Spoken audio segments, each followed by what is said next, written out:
Bom dia a todos, bom dia aos colegas da mesa, quem nos assiste aqui. Primeiramente, quero agradecer muito o convite das colegas mais das colegas Luciana e Marcela, professoras aqui da UFMG, que me convidaram para essa mesa, para esse evento. Então, é uma alegria poder estar aqui trocando algumas ideias, né, discutindo um pouco essas questões que a mesa e o seminário como um todo estão propondo. O que eu trouxe aqui para discutir com vocês talvez seja dar um passo um pouquinho atrás, antes de entrar talvez na caracterização dos conflitos e tentar buscar maneiras de lidar, né, com ele, que isso talvez vai ser mais discutido por outros colegas de outra mesa, das oficinas. E aí eu queria, na verdade, fazer uma problematização, vamos dizer assim, da temática como um todo, né? E aí, entendendo um pouco o que é essa problematização e por que eu considero que ela é muito importante, né? Na explicitação que fazem de uma situação problemática, Passos e Benevides evocam a filosofia bergsoniana na abordagem de um duplo aspecto de solução de problema e de criação de problema. Esse duplo aspecto corresponde aos movimentos divergentes do pensamento que permitem, de um lado, o exercício da inteligência afeito à adaptação e à vida utilitária, que demanda a solução de problemas, e, de outro, o exercício da intuição, que concerne ao movimento e ao devir, portanto, a criação de novos problemas. A problematização é um procedimento adotado também por Michel Foucault, que a compreende como uma experimentação do pensamento que desestabiliza as verdades prontas. Para o autor, a problematização não equivale a uma denúncia de falsas verdades, sendo um exercício de abertura que suscita novos pensamentos e ações. Então, menos, né, do que uma negação ou relativização do que se tem como verdade, a problematização recusa o caráter universal da verdade e se volta aos processos históricos de sua produção e aos efeitos de verdade por ela produzidos, que são simultaneamente políticos e econômicos. Por isso, a verdade está sempre ligada a sistemas de poder que a produzem e amparam e a efeitos de poder que ela incita e que a reproduzem. Em nossas sociedades, a ciência e o discurso científico são instâncias privilegiadas de produção de verdade. Mas há também efeitos de verdade ligados a outros âmbitos, como sistemas de informação e a mídia, e também outros sistemas de poder, né, que a ciência pretendeu, de certa maneira, se sobrepor a eles, mas que hoje estão cada vez mais rivalizando com ela na produção de verdades. Esses outros âmbitos, nesses outros âmbitos, enunciados são postos a funcionar como verdade na cabeça de milhares de pessoas em função de seu grande poder. Assim, se a própria verdade é poder e não existe fora do poder, não cabe pretender separá-la de todo o sistema de poder, mas desvincular o poder da verdade das formas de hegemonia sociais, econômicas e culturais no interior das quais ela funciona em cada momento. Nesse sentido, as questões que essa mesa redonda convida a discutir constituem um campo problemático por excelência.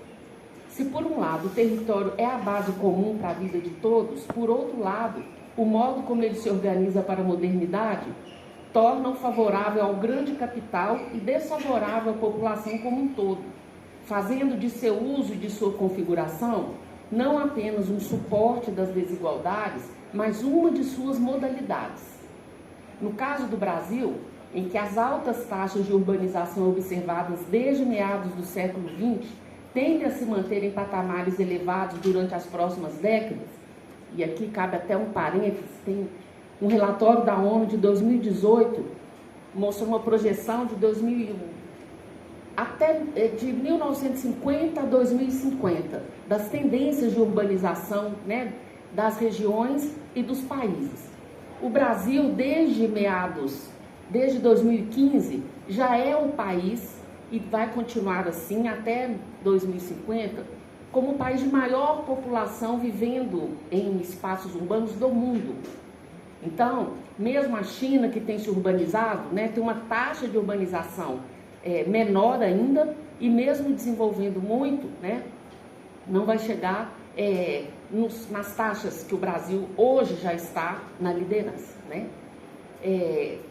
Então, os conflitos, nesse contexto de urbanização crescente, os conflitos tendem a se intensificar com as novas territorialidades urbanas e metropolitanas que surgem nos marcos dessa urbanização extensiva, né, essa expressão do Roberto Montemor, na qual as fronteiras entre campo e cidade tornam-se tênues e as dicotomias dão lugar a novas formas e relações socioespaciais altamente conflituosas a partir da integração de espaços rurais, naturais e regionais ao espaço urbano industrial. As demandas de organização do espaço aumentam a pressão sobre os ecossistemas, levando ao surgimento por parte dos estudiosos, né, das chamadas agendas marrom e agenda verde, né?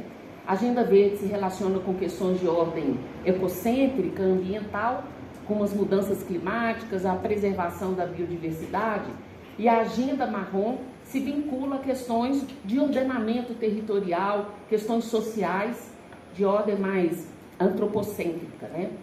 Essa divisão já é altamente problemática, né?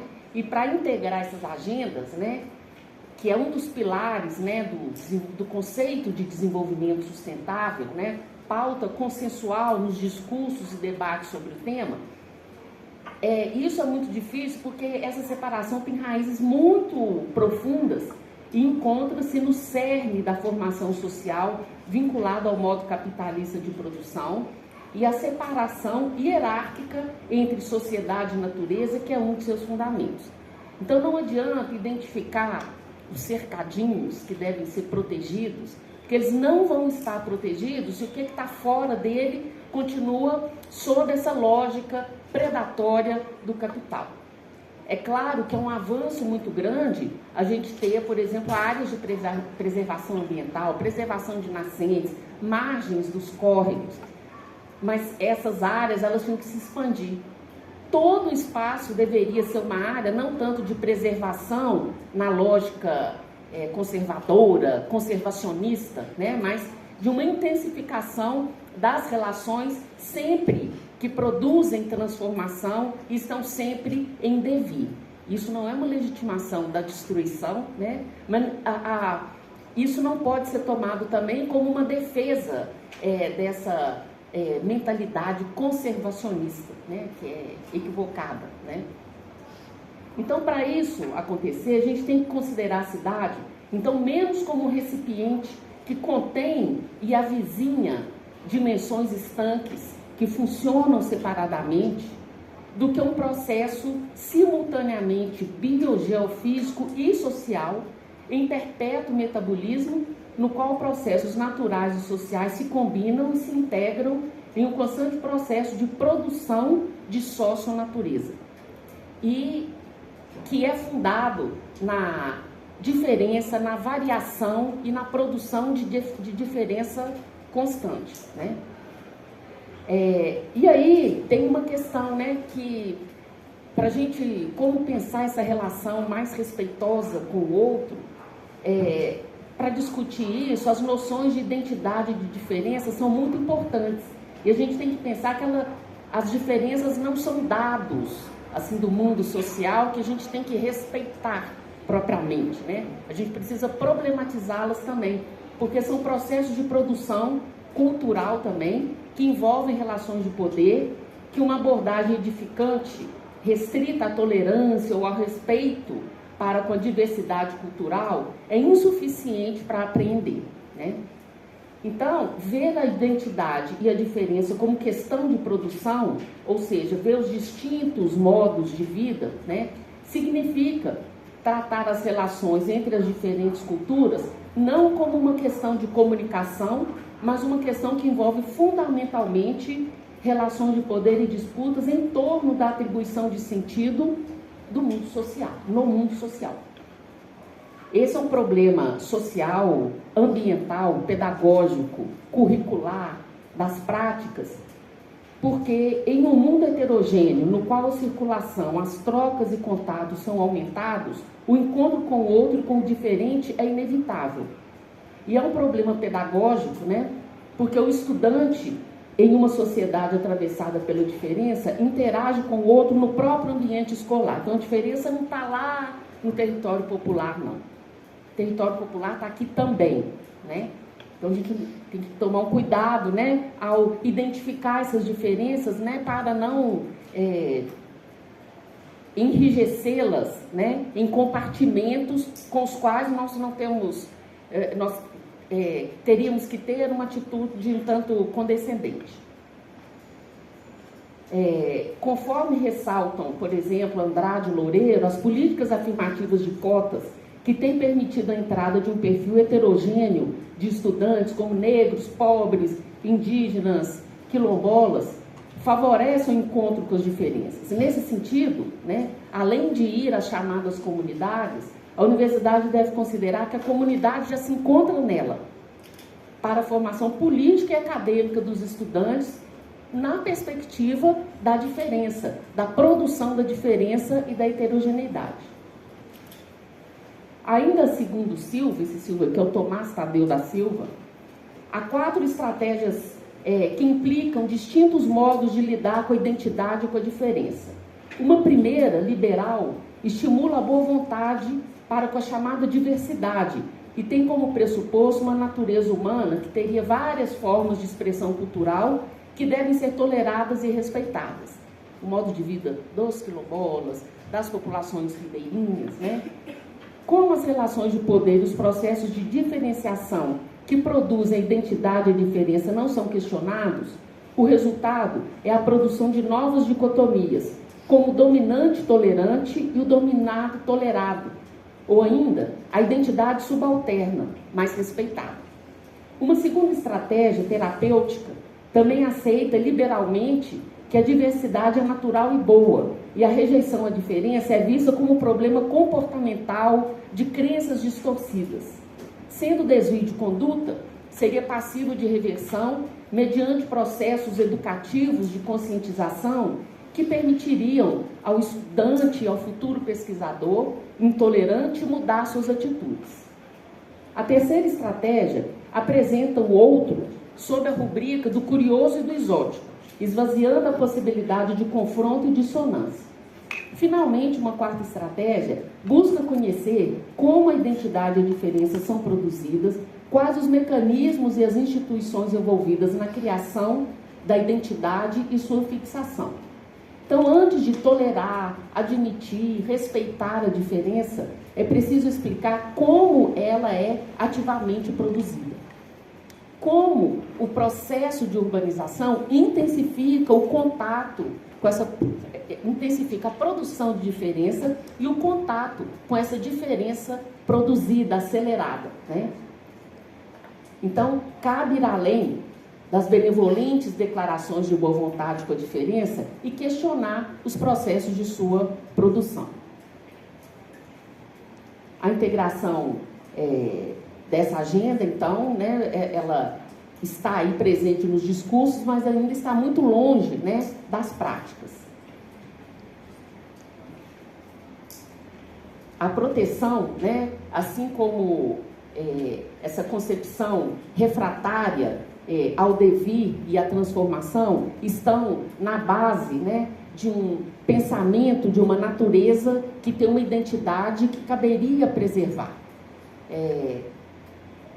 Esquecendo-se, né? E aí é uma questão que é muito perigosa, que é uma experiência de pensamento no sentido, né, etimológico de experiência, que tem a mesma raiz de perigo, de pirata, né, de atravessar um perigo, porque, ao mesmo tempo, o que esses modos capitalistas de produção fazem é acelerar um tipo de alteração, né, que não pode ser confundido com essa alteração da diferença, né? Não é essa alteração submetida ao interesse econômico, né, e que muitas vezes a própria diferença, entre aspas, né, a diversidade, ela é aparentemente defendida, mas na verdade como uma modalidade, inclusive, de dominação dos discursos, dos modos de ver, né? Então a gente tem esse campo problemático, ele nos obriga a pensar os nossos modos, né, de pensar, né? Antes de resolver o problema, né, problematizar o próprio problema. Não tem nada vivo que não esteja sempre em vias de se transformar.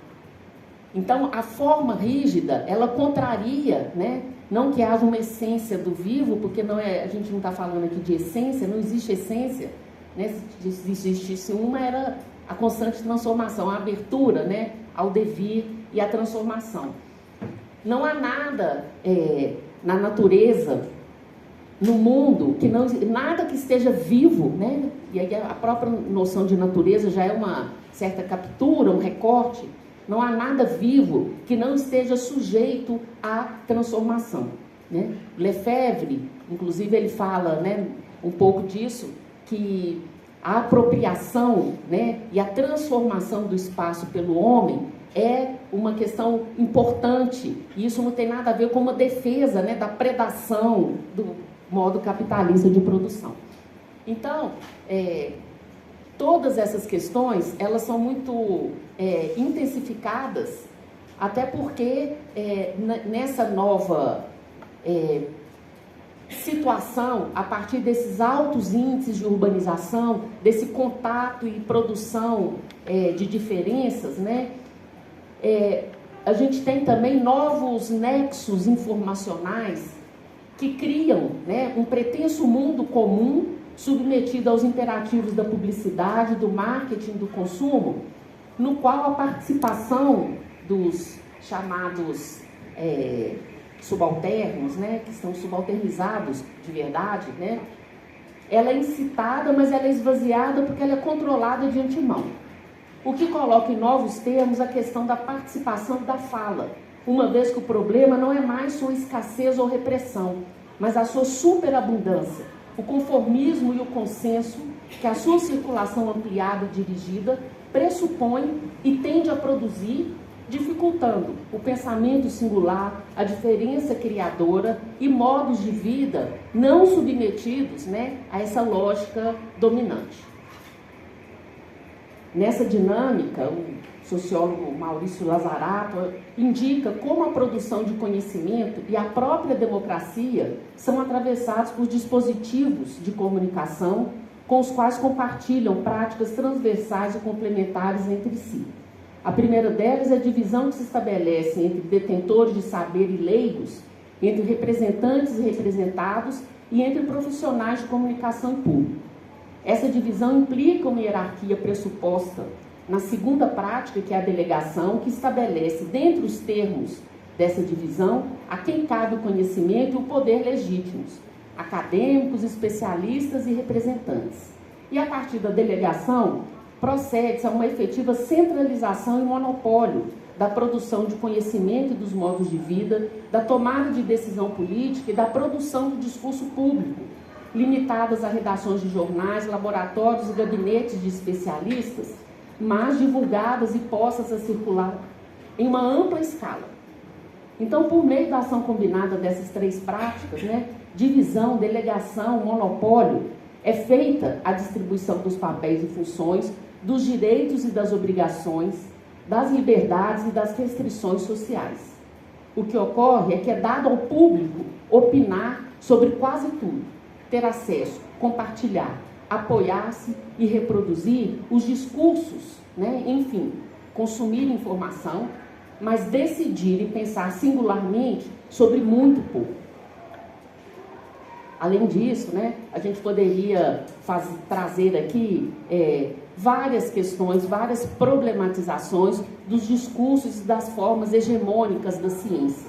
Mas aí a gente já tem, né, uma outra perspectiva, que essa perspectiva crítica ela foi muito importante, né, mas é hora também da gente retomar, né, a ciência a partir de um outro lugar, inclusive defendendo contra essas outras modalidades, né, legitimadoras, baseadas na opinião, né, fundamentalistas, muitas vezes ligadas, né, a nova direita mundial, que desqualifica completamente a ciência, né, e aí, então fica parecendo que a gente está aqui municiando, né, essas vertentes perniciosas, né, que vão usar esses argumentos, né, internos à ciência para desqualificar, né, qualquer ação que seja feita a partir dos lugares de produção de conhecimento. Então, atravessar esse perigo, né, experimentar uma relação com o outro, vai implicar desmontar um pouco, né, essa identificação, né, o território popular não está lá não, ele já tá, a gente já está nele, né? O que define a diferença define a identidade, né? O que define a identidade define a diferença também. Então talvez seja a partir dessa visão do espaço, né? Não é apenas da cidade, né? Dos territórios, né?